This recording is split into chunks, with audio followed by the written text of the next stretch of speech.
Hello दोस्तों, कैसे हो? मैं आशा करता हूँ आप सही दोस्तों ठीक हो गए। फ्रेंड, जैसे कि आप देख रहे होगे आज की जो हमारी एडिटिंग है बहुत ही ऑसम एडिटिंग है। और जो हमारी बैकग्राउंड है ये ऑरेंज टोन पे है, देन और जो डार्क ऑरेंज में है, और जो सनलाइट है ये भी आप देख रहे हो बहुत ही ऑसम तरीके से निकल रही है। सो आई होप आपको आज की वीडियो बहुत अच्छी लगेगी। अगर वीडियो अच्छी लगे तो प्लीज़ लाइक जरूर करना, चैनल पर पहली बार है तो सब्सक्राइब करके बेल आइकन जरूर प्रेस करना। सर ज़्यादा टाइम वेस्ट करते हुए वीडियो को स्टार्ट करते करना क्या है, मैंने अपना ये लाइटरूम ऑन कर रखा है, ऑलरेडी मैंने फोटो भी ऐड कर रखा है। और आज हम इसके ऊपर जो भी प्रीसेस यूज़ करेंगे, मटेरियल यूज़ करेंगे, वो मैं आपको डिस्क्रिप्शन के नीचे लिंक दे दूंगा, आप वहाँ से इजीली डाउनलोड कर सकते हो। सो मैं आपको पहले बता दूं कि यार हमने जो कल वीडियो बनाई थी ये हमारी थी डार्क ऑरेंज प्रीसेट, जैसे कि आप देख रहे होगे हमारे पास है, और हमने कल एडिटिंग भी किया था इसके ऊपर। सो अगर आपने अभी तक वो वीडियो नहीं देखी तो नीचे डिस्क्रिप्शन में लिंक मिल जाएगा, वहाँ से आप इसे देख करके प्रीसेट डाउनलोड कर सकते हो। सो क्या करना है, अभी हमें जितनी इस फोटो की जितनी भी सेटिंग्स हैं सारे को कॉपी करना है। तो थ्री डॉट्स पे जाएंगे और इसकी सारी सेटिंग्स को कॉपी कर लेंगे। सो जितनी भी सेटिंग्स है इसके सारे कॉपी कर लेंगे, टूल के अंदर क्रॉप का ऑप्शन अनटिक कर देंगे, देन ओके कर देंगे। देन उसके बाद में यहाँ पे दोबारा थ्री डॉट्स पे जाएंगे और इस फोटो के ऊपर में इस सारी सेटिंग्स को पेस्ट कर देंगे। सेटिंग पेस्ट करने के बाद देख सकते हो जैसे कि हमारी जो वाइट शर्ट है इसके ऊपर जो एक्वा कलर आ रहा है हल्का सा, तो इसको रिमूव करने के लिए एक्वा पे जाएंगे और यहाँ से एक्वा को यहाँ से माइनस कर देंगे, सैचुरेशन माइनस कर लेंगे, लुमिनेंस को प्लस कर लेंगे। सो देख सकते हो यहाँ से एक्वा कलर जो रिमूव हो चुका है। सो करना कि इसके बाद हमारे पास जो रेड टोन है, रेड को सॉरी ऑरेंज टोन है, इसको हल्का सा प्लस करना है सैचुरेशन को, और यहाँ से इसको फिक्स करना ताकि जो हमारा फेस है एकदम वाइटनेस पे आ जाए।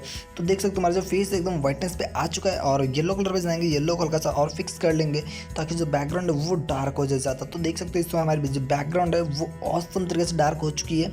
सो अगर आपके पास भी ऐसी कोई फोटो है जिसके ऊपर आप सनलाइट एडिटिंग करना चाहते हो तो आप बहुत ही ईजी तरीके से उस पर सनलाइट एडिटिंग कर सकते हो। सो क्या करना है उसको देख सकते हो, यहाँ से हमने इसके जो टेम्परेचर हल्का सा बढ़ा दिया है, देन ज़्यादा नहीं बढ़ाना नहीं तो लाइट ज़्यादा आ जाएगा। देन उसके बाद यहाँ से कुछ नहीं करना है, प्रीसेट्स का काम हो चुका है हमारा, लाइटरूम का काम। यहाँ से इसको करेंगे सेव और ओपन करेंगे अपना पिक्सआर्ट। तो जैसे कि हमने अपना पिक्सआर्ट ऑन कर लिया, देख सकते हो अभी हमने हमारे जो नीचे वाटरमार्क भी आ रहा है, कूल फोटो एडिटिंग अपने फ़ोन से कर रहे हैं एडिटिंग। अगर आपको नहीं आता कि ये वाटरमार्क कैसे लगाते हैं अपने किसी फोटो के ऊपर में, तो आप मुझे कमेंट करके बता सकते हो, मैं आपको बता दूंगा कि वाटरमार्क कैसे लगाते हैं, वो भी लाइटरूम एप्लीकेशन से। सो करना है क्या, आपको यहाँ पे अपने पिक्सआर्ट ऑन कर लिया है और यहाँ पे आना है आपको टूल पे, सॉरी यहाँ पे आपको टूल पे ओके करना है। पहले मैं यहाँ से इसकी रिकॉर्डर को साइड कर देता हूँ, देन यहाँ से आपको टूल पे आना है। टूल पे आने के बाद यहाँ से आपको क्लोन का ऑप्शन मिल जाएगा। क्लोन का ऑप्शन मिलने के बाद फोटो को जूम कर लेना है। तो पहले मैं इसको जूम कर लेता हूँ, ये क्लोन एरिया सेलेक्ट करने का है। सो मैं यहाँ से इसको जूम कर लेता हूँ। फोटो जूम करने के बाद में क्लोन एरिया को हम सिलेक्ट करेंगे, जैसे कि हमें ये क्लोन एरिया चाहिए, इसके साइज को हल्का सा कर देंगे कम और इसकी ऑपिसिटी को कम कर देंगे, हार्डनेस कम कर देंगे। देन यहाँ से इसकी टिक मार्क कर देंगे। सो देख सकते हो अभी हमने यहाँ पे कट लगाना है, तो आपको अच्छे से कट लगा लेना है। देन वहाँ से अगर आपको दोबारा कट लगाना है तो दूसरी एरिया सेलेक्ट करके दोबारा यहाँ से आप कट लगा सकते हो। सो लाइन को स्ट्रेट रखने के लिए आपको एक बार ड्रॉ फिंगर कर देना है। तो यहाँ देख सकते हो हमने डबल कट लगा दिया है। सो अच्छा लग रहा है, एक कट और लगा देना है हमें यहाँ पे नीचे साइड में। तो यहाँ पे दोबारा से ड्रॉ करेंगे और यहाँ से कट लगा देंगे। सो हमारी जो फोटो एकदम ऑसम लुकिंग आ रही है, जैसे देख सकते हो आप। अगर आपको इसके अंदर कोई भी कलर और चेंजेस करना है तो यहाँ से आना है, आपको यहाँ पे इफेक्ट्स पे जाना है और कलर को सिलेक्ट करना है, सैचुरेशन पे आ जाना है। सैचुरेशन पे आने के बाद जितनी भी आपको कलर्स चाहिए आप वहाँ से सिलेक्ट कर लो। देन यहाँ से इरेजर पे जाना है और इरेजर पे आने के बाद यहाँ से आप इस पे इन्वर्ट पे ओके कर देना, सॉरी आपको इस डब्बे पे ओके करना है। डब्बे पे ओके करोगे जैसे बैकग्राउंड आपका जो भी कलर आपने सेलेक्ट किया वो बैकग्राउंड में आ जाएगा और जो मॉडल की पिक है वो एकदम हाईलाइट हो जाएगा। तो अभी तो फिलहाल कुछ नहीं हुआ, इसलिए यहाँ से बैक करते हैं क्योंकि हमने ऑलरेडी डब्बा पे ओके कर दिया था। सो देख सकते हैं अभी हमने ओके कर दिया, जो बैकग्राउंड वो एकदम रेड टोन पे और ऑरेंज टोन मिक्स हो चुका है और मॉडल की जो पिक है वो एकदम हाईलाइटेड हो चुकी है। सो यहाँ से करेंगे इसको फाइनली डन करने के बाद में आना है आपको यहाँ पे, सॉरी यहाँ पे जाना है स्टिकर पे और स्टिकर पे आपको सर्च करने वाला है सनलाइट। तो यहाँ पे आपको सनलाइट भी आप सर्च कर सकते हो, अदरवाइज मैं आपको डिस्क्रिप्शन में लिंक दे दूँगा, वहाँ से आप इजीली डाउनलोड कर सकते हो। मैंने ऑलरेडी डाउनलोड कर रखा है जिससे कि आपका ज़्यादा टाइम ना लगे।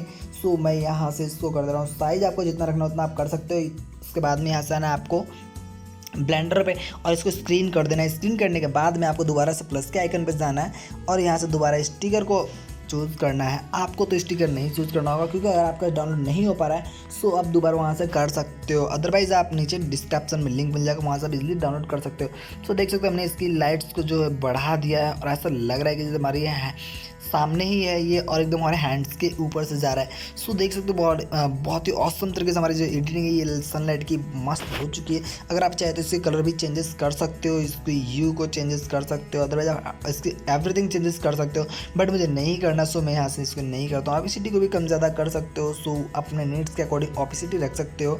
सो मुझे फ़िलहाल इतना फुल चाहिए तो मैं यहाँ से फुल कर दे रहा हूँ। देन उसके बाद यहाँ से कर देंगे डन। और उसके बाद में क्या करना है आपको, सबसे पहले यहाँ से ओके करना है। ओके करने के बाद फेस को स्मूथ करने के लिए दोबारा जाएंगे इफेक्ट पे और ब्लर वाले ऑप्शन को सिलेक्ट करेंगे और यहाँ से ब्लर को ओके कर लेंगे। ब्लर ओके करने के बाद में इसकी ऑपेसिटी को हल्का सा कम कर देंगे, ब्लरनेस की। देन वहाँ से इरेजर को चूज करेंगे और यहाँ से इन्वर्ट कर देंगे। इन्वर्ट करने के बाद दोबारा से ड्रॉ टूल पे जाएंगे, साइज कम कर लेंगे, ऑपेसिटी कम कर लेंगे। देन वहाँ इसके बाद में जहाँ भी आपको ब्लरनेस चाहिए, स्मूथनेस चाहिए अपनी फोटो के ऊपर में, तो यहाँ पे आपको इजीली हल्का हल्का ड्रॉ कर देना है। जैसे कि देख सकते हो मैं यहाँ पे ड्रॉ कर दिया हूँ, मुझे ये एरिया जो पूरा स्मूथनेस चाहिए। सो मैंने यहाँ से कर दिया एकदम ओके और फाइनली कर दिया मैंने डन। सो आप देख सकते हो हमारी जो फोटो थी बिफोर एंड आफ्टर बहुत अच्छी लुक आ रही है। सो आई होप आपको ये वीडियो अच्छी लगी होगी। वीडियो अच्छी लगे तो प्लीज़ लाइक जरूर करना और चैनल पे पहली बार आए तो सब्सक्राइब करके बेल आइकन जरूर प्रेस करना ताकि नेक्स्ट वीडियो की जानकारी सबसे पहले मिल सके। सो मिलते हैं ऐसे कुछ इंटरेस्टिंग वीडियो के साथ नेक्स्ट वीडियो में। जब तक अपना ख्याल रखना।